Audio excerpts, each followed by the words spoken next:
Class 8, It So Happened, Chapter 7, The Open Window.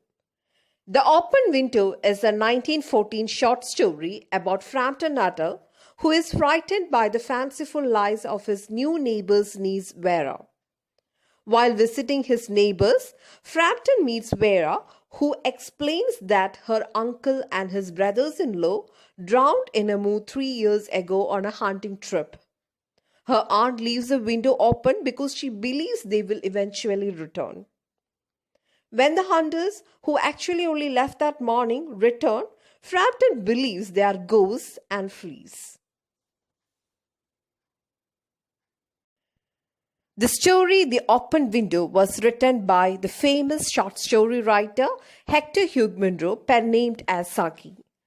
He was a British author and a playwright, born on 18th December 1870. He was considered as a master of short stories and is pen-named as Saki. His popular works are The Washed Plot, The Rise of the Russian Empire, The Unbearable Bassington, The Westminster Alice. Now let us take the main characters of the story. Frampton Nuttall, he is the protagonist and the main character of the story. His background, occupation and age are unknown, and he has recently moved to an unnamed rural area in which the story is set. And it is suggested that this move is a part of a nerve cure that has been prescribed to Frampton for his nervousness. The next important character is Vera Sappleton. Vera Sappleton is Mrs. Sappleton's niece. She is described as a self-possessed young lady of 15. And it is Vera who greets Frampton at the door of the Sappleton home while her aunt is temporarily occupied.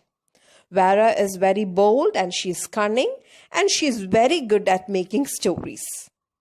The next character is Frampton Nuttall's sister.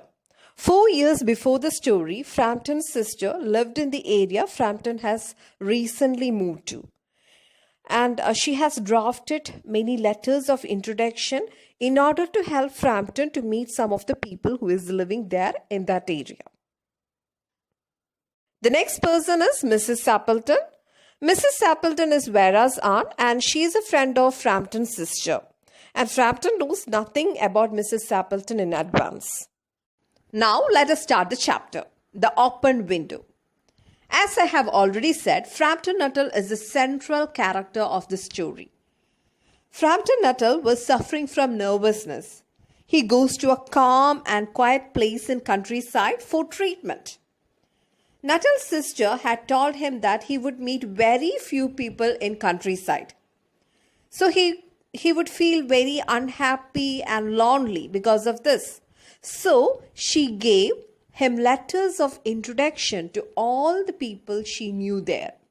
Some of them were quite nice. After reaching the countryside, Frampton Nuttall first went to visit Mrs. Sappleton. So when he reached the home of Mrs. Sappleton was busy upstairs. There, he met a 15-year-old girl named Vera. She was very calm and confident, and she told Nuttall that her aunt, Mrs. Sappleton, would come downstairs soon. The young girl Vera then asked Nuttall if he knew many people there. He told her that he did not know anybody. In fact, his sister had visited the place about 4 years ago, and she had given him letters of introduction to some of the people. And on being asked, he told Vera that he knew only her aunt's name and address. Vera now told Nuttall that a tragedy had happened in the family about 3 years ago. And she pointed to a large glass window. It was a French window and it opened to a lawn. It was kept wide open even on an October afternoon. Nuttall asked the girl if that tragedy had something to do with the window. The girl told him that it concerned her aunt's husband and 2 brothers. Her aunt's husband and 2 brothers had gone out for hunting. This happened exactly on this day 3 years ago. They went out through that window, but they never came back. It was because they were swallowed up by the wet spongy ground, and their bodies were never recovered. Now everyone in the countryside knows that Mrs. Sappleton's husband and two brothers were dead. But Vera tells that Mrs. Sappleton always thought that they would come back someday. They would come through that window along with their dog as they used to do. That was why the window was kept open every evening till it was dark. The aunt often told the girl how they went out, and sometimes Vera too had a feeling that they would walk through that window. So Vera was telling stories about Mrs. Sappleton and her family. Meanwhile, Mrs. Sappleton entered the room and apologized for coming late. She hoped that the open window did not bother Mr. Nuttall. She told him that her husband and brothers would come home straight from hunting and they would enter the house through the open window. They had gone to shoot birds in the marsh, so they would spoil the carpet as their shoes would be muddy. Mrs. Sappleton went on talking about shooting and the shortage of the birds. And to Frampton Nuttall, it was completely horrible. He tried to turn the talk to a less horrible topic, but he was not fully successful. He knew that Mrs. Sappleton was giving him only a part of her attention. Her eyes were directed to the window and the lawn. Actually, the doctor had advised Nuttall to take complete rest. He should avoid mental excitement. But after hearing all the stories from Vera and after meeting Mrs. Sappleton and after talking to her, Mr. Frampton Nuttall's condition became worse. So Mrs. Sappleton was talking about her husband, two brothers, hunting and all, and she was not much interested in what Nuttall was saying. Suddenly, she looked towards the window. Mrs. Sappleton said with a cry that they had come at last and they were in time for tea.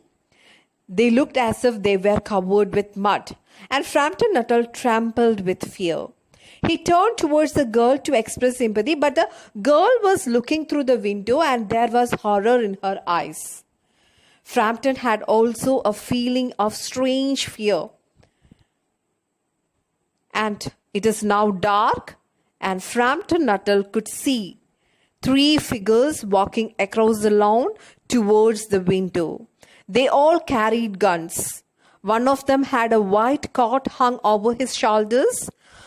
A brown-colored dog followed them, and they came silently near the house, and one of them was singing something. By seeing this, Frampton Nuttall was trembling with fear. He thought that the dead men were coming back. Frampton Nuttall now took his coat and his stick, and he walked through the hall door along the pathway and reached the front gate, and he was running. A cyclist had to run into the hedge to avoid collision with him. Now, Mrs. Sappleton's husband and the brothers came in through the window. And Mr. Sappleton asked who was a man who had rushed out of the house. And Mrs. Sappleton told him that he was one Mr. Nuttall and he was an extraordinary man. He could talk only about his illness. And he went away without a word of goodbye or apology, and it appeared as if he had seen a ghost. And the girl Vera explained that Nuttall rushed out of the house because he was afraid of dogs. Now she is making another story. He had told the girl that he was terribly afraid of dogs.